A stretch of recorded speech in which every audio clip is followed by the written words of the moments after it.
So yes, and mga bro, welcome back once again, and this is your bro Romelio in Korea, and welcome to my vlog.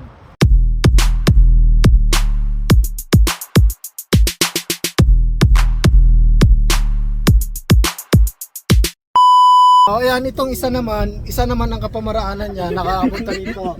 Si Ajuma, nakapunta rito. Bakit? Paano ka nakapunta rito? Tourist. Ayan, tourist naman siya, and then, yung tourist na yun, ginamit niya para magtrabaho dito. Alam niyo na yun, huwag ko nang isa siyang, ang visa niya is dito. Dito na magstay, hanggang gusto niya. Ikaw ate, ano ang naging dahilan mo, ba't ka pumunta sa Korea? Kasi kaya ako nagpunta dito.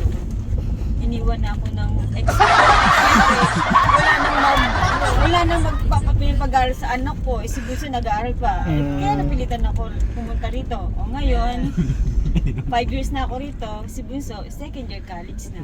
So ibig sabihin, you came here for money. Oh, siyempre. So, first and foremost, kaya tayo pumunta sa Korea is to because of money, right? At pangalawa,